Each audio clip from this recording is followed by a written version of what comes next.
बोलिए माता लक्ष्मी की जय। माता लक्ष्मी की कृपा प्राप्ति करने के लिए शुक्रवार को यह व्रत किया जाता है। माता लक्ष्मी का व्रत करने से घर की सभी धन संबंधी परेशानियां धीरे धीरे खत्म होने लगती हैं। माता लक्ष्मी की व्रत कथा इस प्रकार है। तो बोलिए माता लक्ष्मी की जय। लक्ष्मी जी का ध्यान करते हुए हमें सबसे पहले गणेश जी महाराज जी की कथा कहनी चाहिए। बोलिए गणेश जी महाराज की जय। एक बार एक बुढ़िया थी। वह मिट्टी के गणेश जी की पूजा किया करती थी। रोज बनाती थी, रोज गल जाते थे। एक दिन बुढ़िया ने देखा कि एक सेठ का मकान बन रहा है। वो मिस्त्री के पास गई और बोली, भैया मेरे पत्थर का गणेश कर दो। उससे बोला, जब तक हम तेरा पत्थर का गणेश करेंगे तब तक पूरी दीवार नहीं चलेंगे। बुढ़िया बोली कि राम करे तुम्हारी दीवार टेढ़ी हो जाए। ऐसे कह के बुढ़िया चली गई। शाम को सेठ आया तो उसने पूछा कि आज कुछ भी काम नहीं किया। तो मिस्त्री बोला कि एक बुढ़िया आई थी, कह रही थी मेरा पत्थर का गणेश घर दो। हमने नहीं गढ़ा तो कह गई तुम्हारी दीवार टेढ़ी हो जाए। तब से दीवार टेढ़ी हो जाती है, ढानी पड़ती है। सेठ ने बुढ़िया को बुलवाया और कहा कि हम तुम्हारे सोने के गणेश जी खड़वा देंगे, तुम हमारी दीवार सीधी करा दो। सेठ ने बुढ़िया को सोने के गणेश जी खड़वा दिए। उसकी दीवार सीधी हो गई। जैसे सेठ के बिगड़े काम सीधे करे, ऐसे हम सब के करना। कहते सुनते हुंकारा भरने वालों के करना। बोलिए गणेश जी महाराज की जय। माँ लक्ष्मी की व्रत कथा। बहुत समय पहले एक शहर में बहुत से लोग रहते थे। कुछ लोग इस शहर में रोजगार पाने की आशा से आए और वहीं बस गए। रोजगार मिलने के बाद वे अपने बच्चों का पालन करते थे और भगवान में भी ध्यान लगाते थे। लेकिन मनुष्यों की इच्छाएं कभी समाप्त नहीं होती। एक के बाद एक इच्छा के बाद तृष्णा बढ़ती ही जाती है। अपनी इच्छाओं की पूर्ति के लिए यह गलत तरीके से धन कमाने की सोचता है और इसी कारण से वह ईश्वर की भी भूल जाता है। मनुष्य अपनी आवश्यकताओं के अधीन होना शुरू हो जाता है। इस शहर में अर्चना और उसका पति रमेश रहते थे। अर्चना धार्मिक प्रवृत्ति की थी। जो उसके पास था उसमें भी वह बहुत खुश थी। उसका पति एक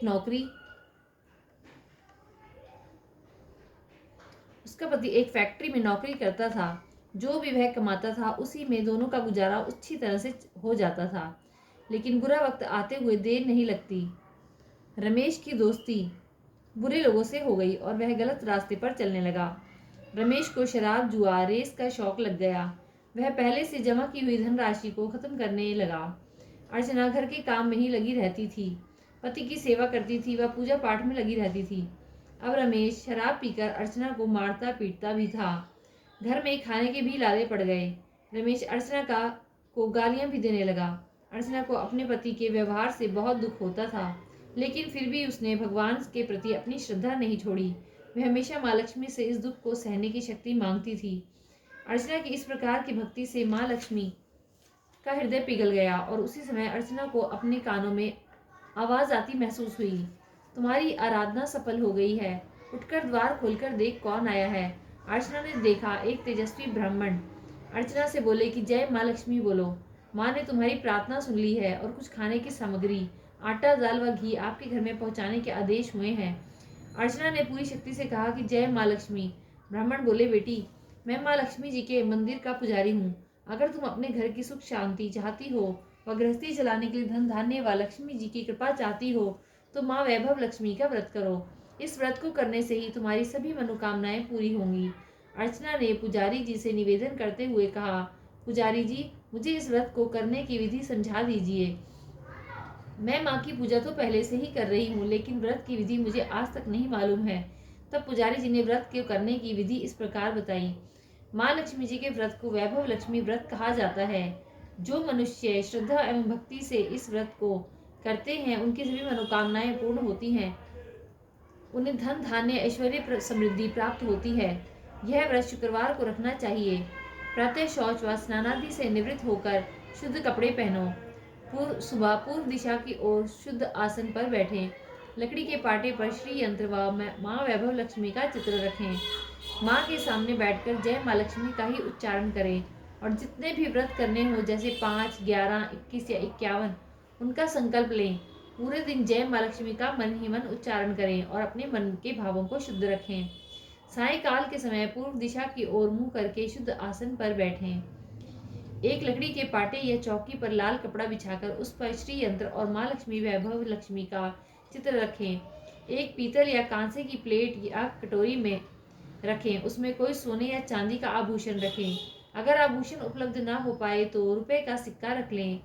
माँ लक्ष्मी और श्री यंत्र के चित्र पर शुद्ध जल का छींटा, रोली चावल, लाल कमल या लाल गुलाब का पुष्प अर्पित करते हैं।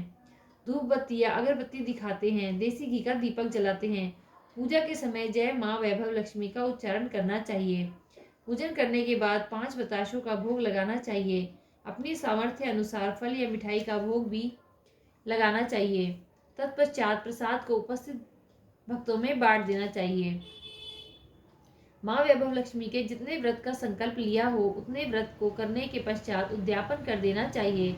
उद्यापन के लिए आखिरी शुक्रवार को प्रातःकाल से उसी प्रकार पूजा करके सायंकाल को उद्यापन करना चाहिए। इसके लिए 21 या 51 कन्याओं का सौभाग्यशाली स्त्रियों को शुद्ध प्रकार के भोजन कराना चाहिए। भोजन में खीर अवश्य होनी चाहिए। इसके बाद 21, 51 या 101 माँ वैभव लक्ष्मी व्रत कथा की प्रतियां भेंट कर देनी चाहिए। माँ वैभव लक्ष्मी व्रत कथा की प्रतियां भेंट करते समय सबके माथे पर रोली या कुमकुम का तिलक लगाना चाहिए एवं कहना चाहिए कि माँ वैभव लक्ष्मी ने जैसे हमारी मनोकामना की पूरी की, वैसे ही इन सब की मनोकामना भी पूरी करें। ऐसा कहकर वह पुजारी चले गए। अर्चना ने आटा, दाल वगैरह अपने घर के अंदर रखा। दूसरे दिन शुक्रवार था। सवेरे स्नान करके स्वच्छ कपड़े पहनकर अर्चना मन ही मन श्रद्धा से और पूरे भाव से जय माँ लक्ष्मी को मन ही मन रटने लगी। सायंकाल को अर्चना एवं पूर्व दिशा की ओर मुंह करके बैठी और पूरे विधि विधान से पूजन किया।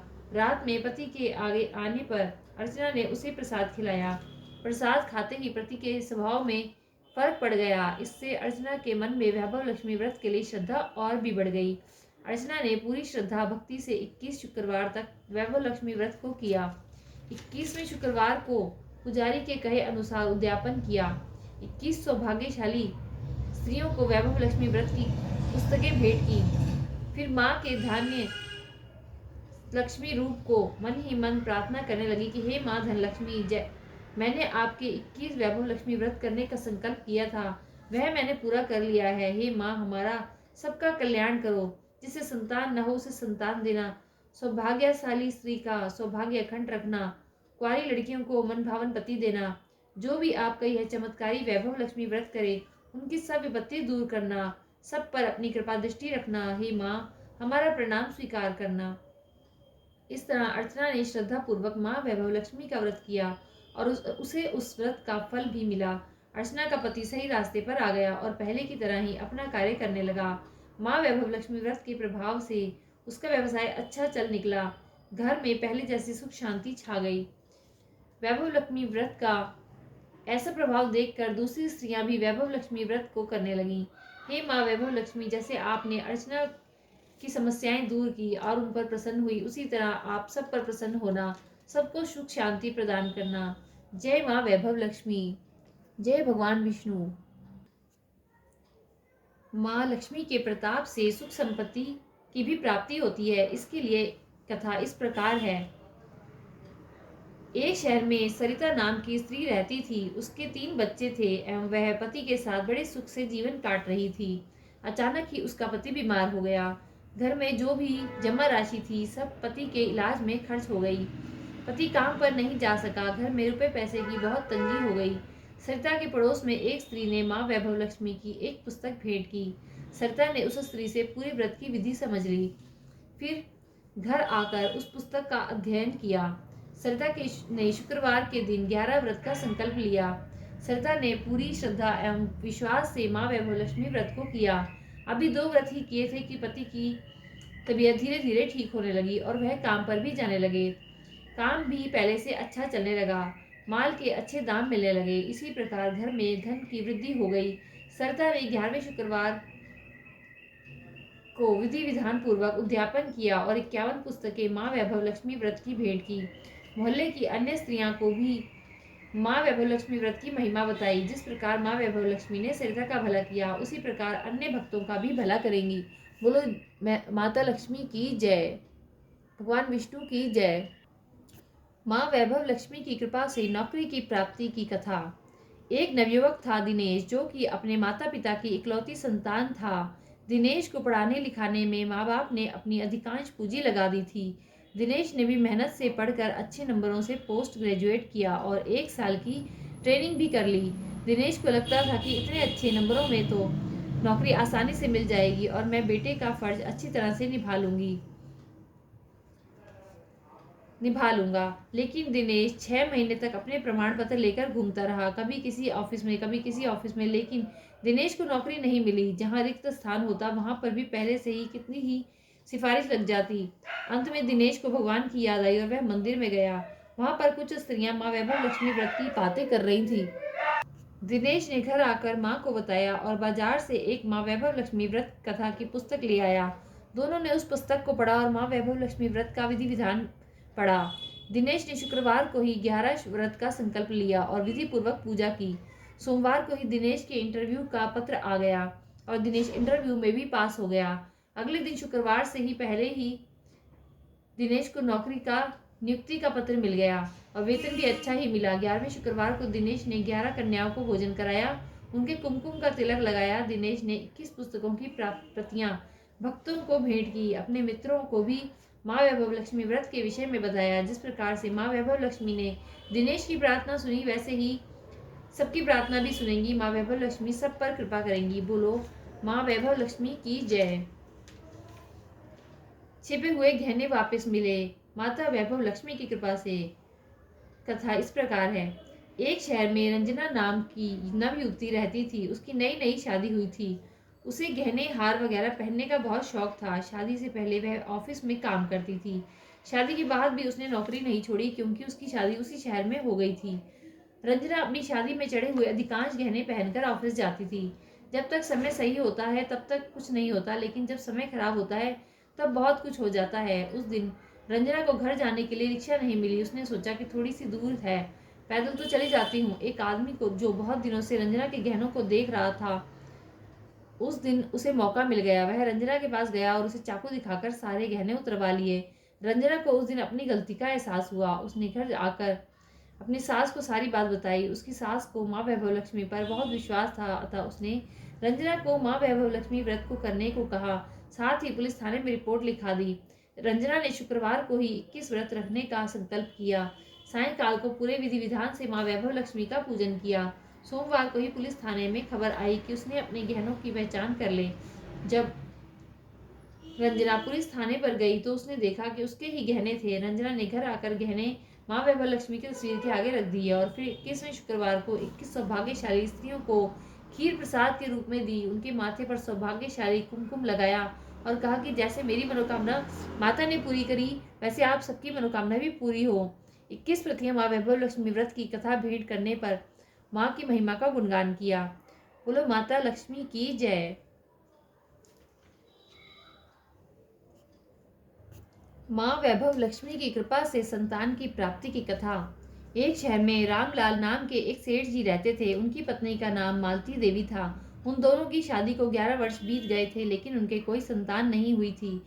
सेठ रामलाल का व्यापार काफी अच्छा चल रहा था। जितना सेठ रामलाल कमाते थे, उतना ही धन कमाने की लालसा बढ़ती जाती थी।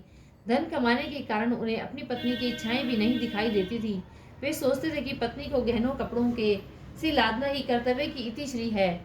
मालती देवी पिछले 10 साल से संतान की आस लगाए बैठी थी। डॉक्टरों को भी दिखाया, वे भी सब ठीक बता रहे थे। यही सब बातें सोचकर मालती उदास रहने लगी थी। जब मन ही उदास हो तो बीमारी भी लग जाती है, अतः उसका ब्लड प्रेशर तेज रहने लगा, जिससे हृदय रोग का भी खतरा हो गया। सेठ रामलाल ने अपनी पत्नी का यह हाल देखा तो उसे अपनी गलती का एहसास हुआ कि मैं धन कमाने में अंधा हो रहा था, अपनी पति की तरफ ध्यान ही नहीं दिया। सेठ रामलाल ने अपनी पत्नी से पूछा कि तुम्हें क्या दुख है। तब मालती देवी ने कहा कि जो धन तुम जोड़े जा रहे हो, उसका हमारे बाद कौन उपयोग करेगा। सेठ जी ने कहा कि इतने डॉक्टरों को दिखा दिया, अब क्या हो सकता है। तब पत्नी ने समझाया कि आप केवल डॉक्टरों पर ही आस लगाए बैठे हो। हमारे जो पुरोहित मथुरा में रहते हैं, उनके पास चलते हैं। अगले दिन दोनों मथुरा में अपने पुरोहित के पास गए। पुरोहित जी ने उनकी परेशानी बिना बताए ही समझ ली। पंडित जी ने उन्हें माँ वैभव लक्ष्मी व्रत के विषय में समझाया और कहा कि शुक्रवार को 21 व्रत करने का संकल्प ले लेना और 21वें शुक्रवार को उद्यापन कर देना। और माँ वैभव लक्ष्मी व्रत कथा की 51 प्रतियां भक्तों को भेंट करना। इस प्रकार पंडित जी ने माँ वैभव लक्ष्मी व्रत कथा की एक पुस्तक सेठ रामलाल को दी और दोनों खुशी खुशी अपने घर आए। दोनों ने शुक्रवार को व्रत का संकल्प लिया और व्रत करना शुरू कर दिया। 21वें शुक्रवार को उन दोनों ने विधि विधान से उद्यापन किया और 21 कन्याओं को खीर का प्रसाद खिलाया। उनके माथे पर रोली का टीका लगाया और 21 पुस्तकें भी वैभव लक्ष्मी की कथा की भेंट की। 21वें शुक्रवार के बाद 9 महीने बाद सेठ रामलाल जी को पुत्र रत्न की प्राप्ति हुई। दोनों अपने पुत्र के साथ खुशी खुशी जीवन व्यतीत करने लगे। माँ वैभव लक्ष्मी ने जैसे उनकी मनोकामना पूरी की, वैसे ही सबकी मनोकामना पूरी करना। बोलो माता वैभव लक्ष्मी की जय। लड़की की शादी बिना दहेज के होने की कथा। मेरे पास मुजफ्फरनगर से मेरी मौसी जी का पत्र आया, जिसे पढ़कर काफी प्रसन्नता हुई। मेरी मौसी के 2 लड़कियां हैं, दोनों सुंदर और गुणवती हैं एवं मौसी ने दोनों को अपनी सामर्थ्य अनुसार पढ़ा लिखाकर सुशिक्षित बना दिया था, लेकिन मौसी के पास उनकी शादी के लिए अधिक पैसे न थे। बड़ी लड़की सुनीता के लिए वर की तलाश कर रही थी, लेकिन लड़के वाले काफी दहेज मांग रहे थे। मौसी चारों तरफ से निराश हो गई थी। तभी उनके पड़ोस में एक स्त्री ने मौसी को माँ वैभव लक्ष्मी के उद्यापन में बुलाया और उनको माँ वैभव लक्ष्मी व्रत की कथा पुस्तक भेंट की। मौसी ने घर आकर वैभव लक्ष्मी माँ की व्रत कथा को श्रद्धापूर्वक पढ़ा। सुनीता के विवाह की मनोकामना को मन में जो सोचते हुए 11 व्रत का संकल्प लिया। मौसी ने पूरी विधि विधान से 11 व्रत को पूर्ण किया और 11वें शुक्रवार को उद्यापन किया। 11 सौभाग्यवती स्त्रियों को खीर का मां ने भोग लगाया। माँ को भोग लगाकर प्रसाद खिलाया। माँ वैभव लक्ष्मी व्रत की 51 पुस्तकों की प्रतियां अन्य भक्तों को भेंट की। उद्यापन करने के 2-4 दिन बाद ही घर बैठे सुनीता के लिए सुयोग्य वर का रिश्ता आ गया और उनको ऐसी ही सर्वगुण संपन्न कन्या की तलाश थी। दूल्हे के घर वालों को दहेज की भी कोई मांग नहीं थी। इस प्रकार सुनीता की शादी बड़ी धूमधाम से हो गई। मौसी को इस प्रकार का पत्र पढ़कर मुझे बहुत खुशी हुई। माँ वैभव लक्ष्मी ने जैसे उनकी मनोकामना पूरी करी, ऐसे सबकी करना।